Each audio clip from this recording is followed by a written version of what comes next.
चमार दूसरा तो हिंदू है नहीं तो फिर ब्राह्मण काहे कराता है उसका शादी? अहिर कोई कुर्मी हिंदू है नहीं तो शूद्र का शादी ब्राह्मण काहे कराएगा? अर्जक पति पाखंड रहित शादी कराता है तो सिंदूर की जरूरत क्यों? ये तो हिंदू धर्म का पाठ है। सारी व्यवस्था को एक बार हम करेंगे तो होगा। हम कपड़ा खींचे और उन्हें कपड़ों खींचाई बा वही में हम आयरन देना शुरू करे तो होगा। हमारा तो मुख्य था प्रतिज्ञापन और मल्यार्पण, और खेलने गाने के लिए छोड़ देते हैं। जैसे कॉन्शस होगा समाज कुछ होगा वो अपने आप समझ जाएगा कि इसकी कोई जरूरत नहीं। अर्जक संघ से शादी करने के लिए क्या अर्जक संघ का मेंबर होना जरूरी है? अर्जक विवाह का जो नियम है वो इसलिए बनाई गई है कि कम खर्च और कम समय में शादी को संपन्न करा देना। तो खर्च को लेकर भी काफी सवाल उठ रहे हैं कि इतना खर्च करने की जरूरत क्यों?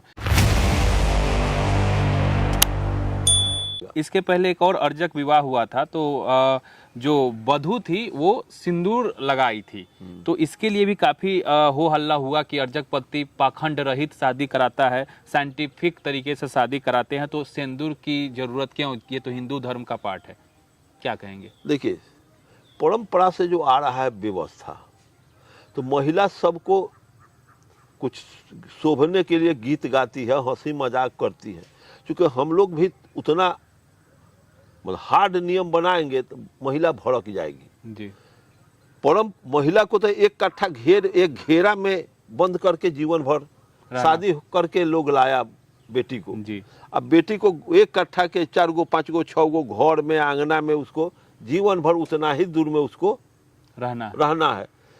पूजे पाठ के करने के स्थिति में वो कोनो मंदिर में घूमने जाती है, चाहे कोनो घाट पर गोर लागने जाती है, चाहे कहीं जाती है, इसलिए वो छोड़ती नहीं है कि घरवा में से कम साल में 1-2 बार निकलने का उसको अवसर, गांव के अड़ोस पड़ोस के महिलाओं के बीच में अच्छा सज धज के कपड़ा पहन करके जाती है। तो एक मानसिक ऐसी टॉर्चरिंग नहीं होता है, प्रफुल्लित मन हो जाता है। इसलिए अब उतना हार्ड बनाएंगे तो सारी व्यवस्था को एक बार हम करेंगे तो होगा। हम कपड़ा खींचे और उन्हें कपड़ों खींचाई बा वही में हम आयरन देना शुरू करे तो होगा नहीं। उसका एक अलग है, कपड़ा सूखेगा तो आयरन पड़ेगा। अब वहीं हम शादी करे तो तिलक कैसे, तो सिंदूर कैसे, 17 गो पहले तो बढ़नवाद को पहले वहाँ टपने से रोको। अब रुक जाएगा तो हमें अब बुराई है। महिला सबको हम लोग आज़ादी दे दी है कि सिंदूर का कोई महत्व श्रृंगार के रूप में हम लोग, अब ये लोग कहते हैं कि लड़की का श्रृंगार है सिंदूर देखते देखते, जैसे हऊ एथिया कहता है, हऊ कौन बगेसरा की कौन धीरेन्द्र शास्त्री, हाँ, कि ये जिसके खेत के केवाला हो गेल बा, हाँ, जिसको सिंदूर हो गया वो प्लॉट बुक है, हाँ, ऊपर प्लॉट रजिस्ट्री हो गई है, जिसका नहीं हो खाली। बदमाशी दुनिया में हर जगह ना वैवाहिक कार्यक्रम होता है, तो आउट दुनिया में प्लॉट आवा सब का कोई प्रमाण प्रूफ नहीं है, सिंदूर का कोई वहाँ धंधा नहीं है। लेकिन ये देश में प्लॉट है, इस सब को बोलने का लूढ़ है। अरे महिला जाति को तुम्हारी प्रतिष्ठा है, तुम्हारी माँ बहन है, हमारी माँ बहन है, वह महिला जाति ना, वही महिला जाति ने तुमको पैदा किए हुए। महिला जाति ने बुद्ध को पैदा किया, महिला जाति ने कार्ल मार्क्स को पैदा किया, आइंस्टीन को पैदा किया, महिला जाति एंटीबायोटिक बनाने वाला को पैदा किया, जेम्स वाट को, अम्बेडकर को, ये महान महान हस्ती के कोनो पैदा कैले है। हमारा तो मुख्य था प्रतिज्ञापन और मल्यार्पण, और खेलने गाने के लिए छोड़ देते हैं। जैसे कॉन्शस होगा समाज कुछ होगा वो अपने आप समझ जाएगा कि इसकी कोई जरूरत नहीं। सर, दूसरा जो सवाल खड़ा हुआ इस शादी को लेकर, अक्सर होते भी रहते हैं लेकिन हम लोगों ने इसे कभी कवर नहीं किया। बहुत सारे सजावट वहाँ पे दिखे, बहुत अच्छी व्यवस्थाएं थी, लाइट थी, तमाम थी, क्योंकि आपने अभी ही बताया कि अर्जक संघ का अर्जक विवाह का जो नियम है वो इसलिए बनाई गई है कि कम खर्च और कम समय में शादी को संपन्न करा देना। तो खर्च को लेकर भी काफ़ी सवाल उठ रहे हैं कि इतना खर्च करने की ज़रूरत क्यों? इस प्रॉस्पेरिटी का प्रदर्शन है, इतना अपव्यय नहीं होना चाहिए। एक गरीब देश में इतना अपव्यय करना अर्जक संघ इसको लाइक नहीं करता है। अब वो कह दिए, उनके पास पैसा है, लड़की वाले के पास पैसा है, तो वो कह दिए तो अपना व्यक्तित्व को, अपने प्रॉस्पेरिटी समृद्धि का वो प्रदर्शन किए। गरीब उस खर्च में तो 2-3 गो गरीब के परिवार की लड़कियों की शादी हो जाती, जितना उसमें खर्च किया गया। तो अब वो उनका पर्सनल है बात, हम लोग तो कहे कि इतना खर्च नहीं करना चाहिए, उतना किसी गरीब को, लड़का को पढ़ने लिखने में उनको मदद कर देना चाहिए, चाहे किसी के बड़ बीमारी में उतना कुछ हेल्प कर देना चाहिए। इसमें प्रदर्शन हो समाज में तो ये और उत्तम समाज होगा और विकसित। सब पढ़ाई लिखाई में दे दो, कोई बीमारी भी पैसा का अभाव में मर रहा है उसकी मदद हो जानी चाहिए। जिस महिला के पास या पुरुष के पास वस्त्र नहीं है, ठंडा कड़ाके की पड़ रहा है, तो उसको 10, 25, 50 कमर साल में दे दो। तो वो लोग पैसा एक्सपेंस किया है, काफ़ी पैसा लोग खर्च किया है।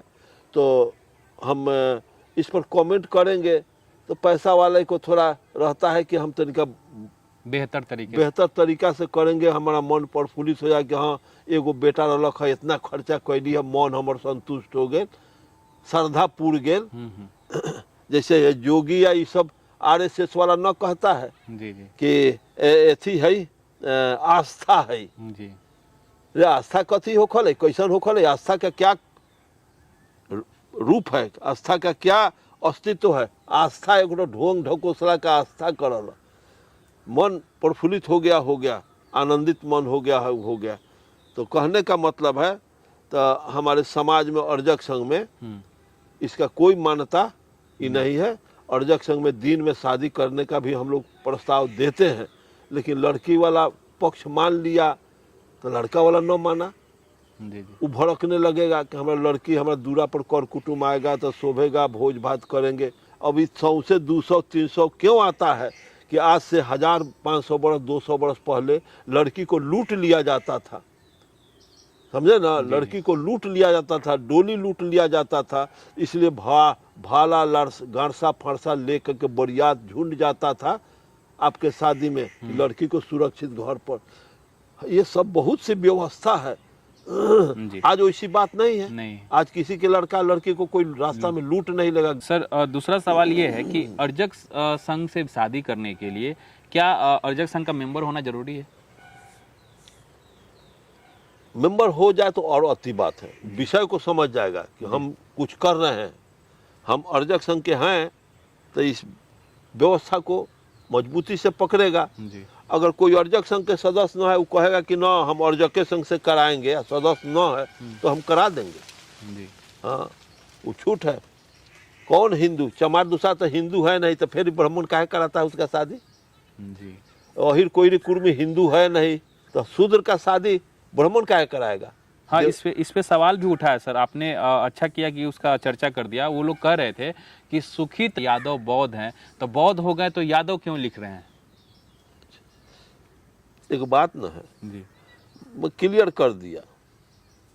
बौद्ध हो जाने के बाद अब आदमी पूछता है, हम ही अरुण कुमार बानगी अपना नाम, अब जहाँ जाइए तो हमारा बाप के नाम कि केहू लेखन प्रदर्शित होगी कौन जात बा, तो मैं अपने पिता का नाम डॉक्टर गया प्रसाद रख दिए। तो फिर दादा के नाम पूछता था। हम कहा अच्छा, इस सर्वे काहे के लिए कर रहे हो? जातीय जानने के, हर आदमी के नामे में जात नथी है। जैसे गुप्ता कहिएगा तो ऐसे ही बुझाया कि कानू तेली कलवार सूरी होगा, क्लियर हो गया। और जैसे राय जी कहिएगा, यादव जी कहिएगा, बस बुझ जाएगा कि कौन जात है। कैसे कुशवाहा कहिएगा, मौर्जा कहिएगा, फिर पूछे की जरूरत ना, बुझ जाएगा। पासवान कहिएगा, बुझ जाएगा। राम कहिएगा, बुझ जाएगा। तो ये बुझौल है देश में, इस देश में यही चला करके वो अपना वर्चस्व कायम किए हुए।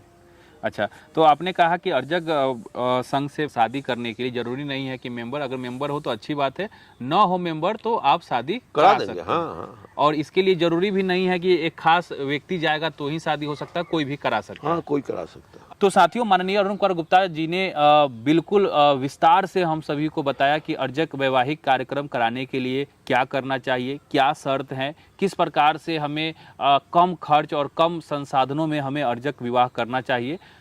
ये तमाम बातचीत पे तमाम विचार माननीय अरुण कुमार गुप्ता जी ने दिया।